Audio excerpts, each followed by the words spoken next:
Hi friends, அஸ்ஸலாமு அலைக்கும். Welcome to my channel. இன்றைக்கி நம்ம சேனலில் நல்ல டேஸ்டியான நெத்திலி மீன் தோரன் நாகர்கோவில் ஸ்டைலில் எப்படி பண்ணலான்னு பார்க்கலாம்.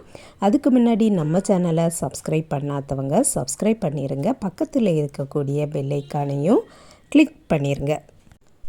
துவரனுக்கு தேவையான அரைப்பு ரெடி பண்ணிக்கிடலாம். அதுக்கு பாதி முறி தேங்காவை துருவி எடுத்து வச்சுருக்கேன். கொஞ்சமாக சின்ன வெங்காயம் உரித்து வச்சுருக்கேன். 2 பச்சை மிளகு எடுத்து வச்சுருக்கேன். மஞ்சள் தூள் எடுத்து வச்சுருக்கேன்.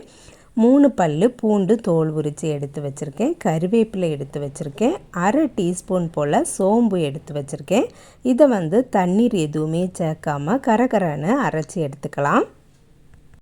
காரம் அதிகமாக விரும்புவீங்கன்னா இன்னும் 2 பச்சை மிளகு கூட சேர்த்துக்கிடலாம். இந்த மாதிரி அரைச்சி எடுத்தாச்சு. மண் சட்டி அடுப்பில் வச்சு அதில் தேங்காய் எண்ணெய் ஊற்றிக்கிடலாம். எண்ணெய் சூடானதும் கொஞ்சமாக கடுகு போட்டுக்கிடலாம்.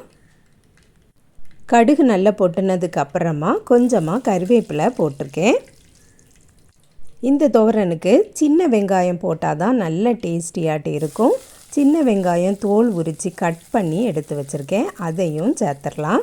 கொஞ்சம் அதிகமாகவே இருக்கட்டும். நம்ம எவ்வளவு நெத்திலி மீன் எடுத்துருக்கோமோ அதுக்கு தக்கன சின்ன வெங்காயமும் இருக்கணும். அப்போ தான் நல்லாயிருக்கும்.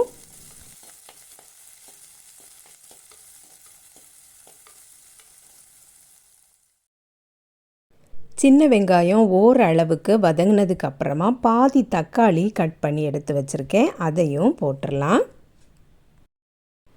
நெத்திலி மீன் வாஷ் பண்ணுறதுக்கு தான் கொஞ்சம் லேட் ஆகும். இந்த துவரனை 10 நிமிஷத்துலேயே பண்ணிடலாம்.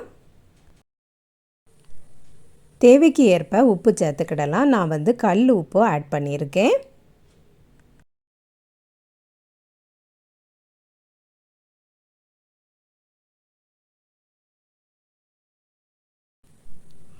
தக்காளியும் வதங்கினதுக்கு அப்புறமா கொஞ்சமாக வத்தல் தூளும் கொஞ்சமாக மஞ்சள் தூளும் சேர்த்துருக்கேன். எல்லாத்தையும் நல்லா மிக்ஸ் பண்ணி விட்டுக்கிடலாம். வதங்கினதுக்கு அப்புறமா வாஷ் பண்ணி வச்சுருந்த நெத்திலி மீனையும் சேர்த்துடலாம்.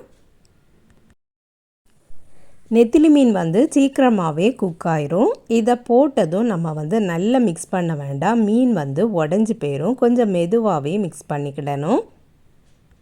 நெத்திலி மீனில் இருந்து நான் முள் எடுத்து தான் இதை வச்சுருக்கேன். முள் எடுத்து வச்சா தான் அந்த துவரன் சாப்பிடும்போது ரொம்ப டேஸ்டாகவே இருக்கும். மிக்சர் ஜாரில் மட்டும் கொஞ்சமாக தண்ணீர் ஊற்றி அலசி அதில் ஊற்றிட்டு மூடி வச்சிடலாம். மறுபடியும் மிக்ஸ் பண்ணி கொடுத்துக்கிடலாம்.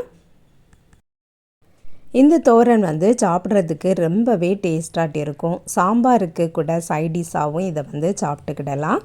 இல்லைன்னா காரக்குழம்பு, வெண்டைக்காய் தீயல் இந்த மாதிரி வச்சாலும் இந்த தோரனை வச்சு சாப்பிட்டா ரொம்பவே டேஸ்டாக இருக்கும். வெறும் ரசத்து கூட வச்சு கூட சாப்பிடலாம்.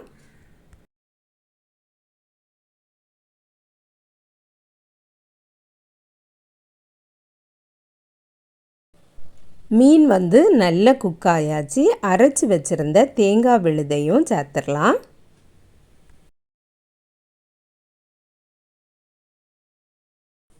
இந்த அரைப்பில் இருக்கக்கூடிய பச்சை ஸ்மெல் போகிறது வரை வதக்கி விட்டுடலாம்.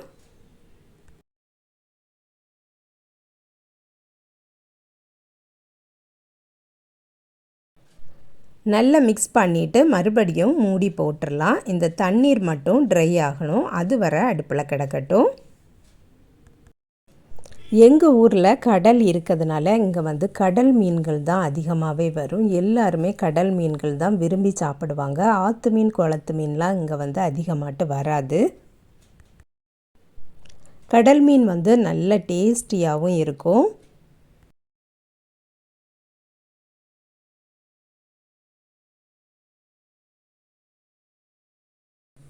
இப்போ பார்த்திங்கன்னா தண்ணீர் எல்லாமே வற்றிட்டு நல்ல கமகமன்னு வாசனையாட்டு இருக்குது.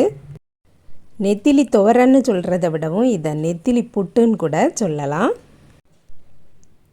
நெத்திலி மீன் துவரன் ரெடி ஆகிட்டு சுட சுட இதை அப்படியே வச்சு சாப்பிட்டா கூட ரொம்ப டேஸ்டாக இருக்கும். நீங்களும் கண்டிப்பாக ட்ரை பண்ணி பாருங்கள் ஃப்ரெண்ட்ஸ்.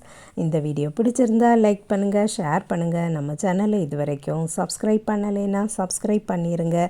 நெக்ஸ்ட் வீடியோவில் வேற ஒரு ரெசிபியில் சந்திக்கிறேன். அஸ்ஸலாமு அலைக்கும்.